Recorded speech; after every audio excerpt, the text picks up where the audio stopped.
Olha, e após derrota da equipe econômica na semana passada, o presidente Lula se reuniu hoje com os ministros Fernando Haddad, da Fazenda, e Simone Tebet, do Planejamento. Entre as pautas, a regulamentação da reforma tributária. Bom, nós tivemos duas reuniões com o presidente, uma foi com os líderes do Senado e da Câmara para organizar as votações na Câmara e Senado até o recesso. Uma preocupação especial do presidente com a tramitação da regulamentação da reforma tributária. Então, ele pediu muito empenho dos ministros presentes para que nós interagíssemos da forma mais produtiva possível, sobretudo com a Câmara no primeiro semestre, para conseguirmos votar a regulamentação dos dois projetos de lei complementar, para garantir ao Senado o tempo necessário para poder votar e levar à sanção presidencial, uma vez que é o projeto mais estratégico da área econômica é a reforma tributária, dado o impacto que isso terá na economia, na produtividade, na simplificação, na transparência e assim por diante.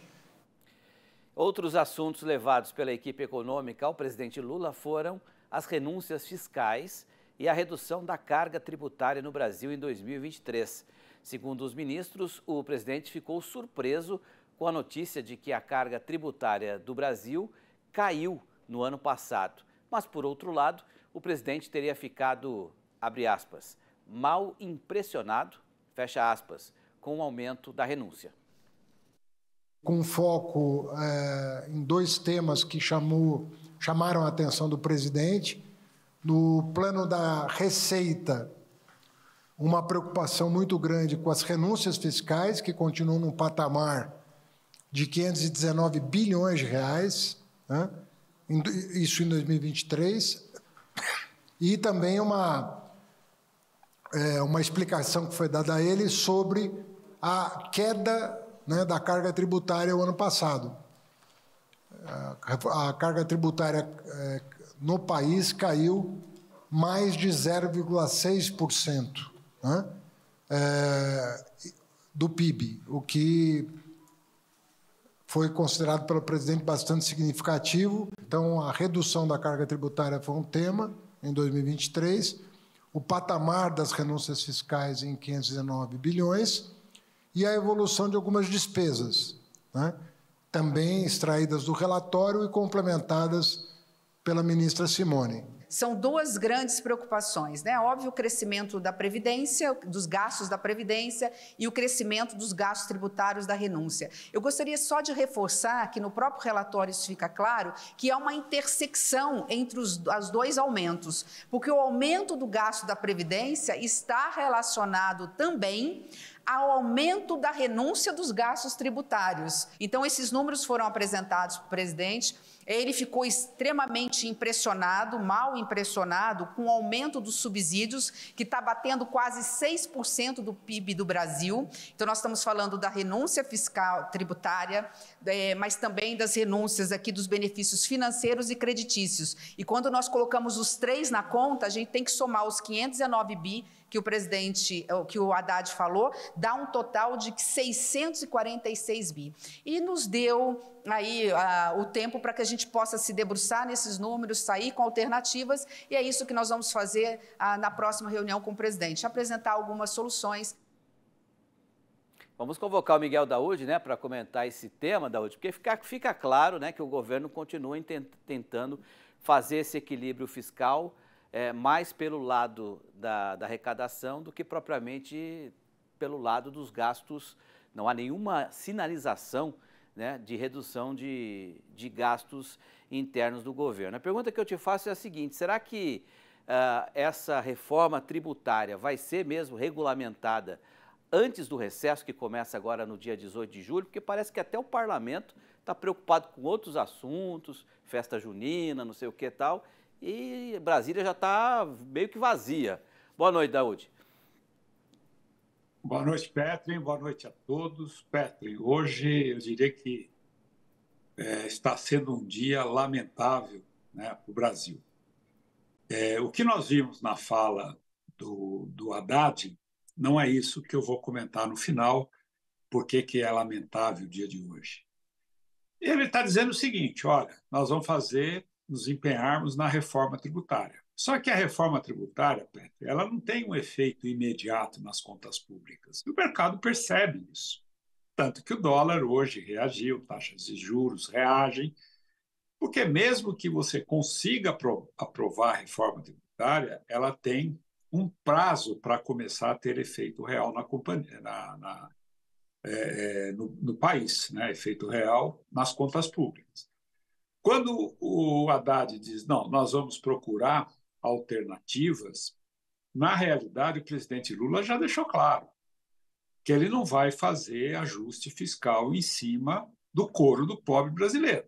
Você sabe que o presidente, ele é mestre, ele, em toda situação que ele se vê acuado, ele joga os pobres contra os ricos, né? Hoje foi um exemplo claro disso. Olha, nós estamos tendo renúncia, somando aí, como a Simone Tebet colocou, de 600 bilhões, né? E a carga tributária caiu. Significa o quê? Que nós estamos dando mais renúncia fiscal, que evidentemente para os ricos, e agora vamos fazer corte de gasto em cima do pobre brasileiro. Uma coisa que é importante, Petro, esse arcabouço fiscal que foi aprovado, ele já não vale mais nada. Porque quando você tem uma indexação da economia que é mantida pelo salário, você acaba não limitando o teto de gasto, ou limitando as despesas ali. Se você tem correção da educação obrigatória, você tem correção da saúde, então está tudo errado, Pedro. Está tudo errado. E o mercado percebe isso, né? O presidente está tentando levar isso até agora, até próximo aí às eleições. Mas o que eu gostaria mesmo, Pedro, de dizer isso hoje, é que o nosso Congresso é lamentável. A cena que nós vimos hoje no Senado brasileiro, um senador custa para o país em torno de 350 mil reais por mês, 250 salários mínimos. Levaram lá uma artista para simular um feto sendo abortado publicamente. Um senador mostra uma réplica de um feto. Isso é uma barbaridade. A TV Senado, Pedro, cortou a transmissão. O país vivendo essa situação, os senadores, que deveriam dar respeito, porque eles representam os estados, falta com respeito a um assunto em que o Congresso tenta elevar a pena das vítimas de estupro. Petro, isso é muito sério. Como é que nós vamos discutir um projeto para o Brasil? Como é que nós vamos discutir esse país crescendo? Difícil. Essa polarização, ela está levando o Brasil para um buraco que eu não estou mais acreditando que o Brasil é maior que esse buraco. Porque quando a gente vê senadores, que custam 350 mil reais por mês para o Estado, leva uma artista para simular um feto com uma seringa, que esse feto está sendo abortado, um senador mostra uma réplica de um feto. Petro. Não dá, né, Daudi? Vamos seguir aqui, Daudi. Porque deixa eu seguir aqui. Eu não consigo entender este Brasil. Meu Deus do céu, nós não temos consenso. Falta cognição. É tanta mediocridade de ambos os lados que nos levam a isso. Tá bom, Daudi. Não seja importante. Sim, cada um tem uma opinião. Você pode ter a sua, eu posso ter a minha. Mas fazer simulações bárbaras é um absurdo. Tá certo. Já estou até parar de falar aqui, mas... Deixa eu seguir aqui. Valeu, Daudi. Obrigado. Uma boa noite. Até amanhã, Daudi.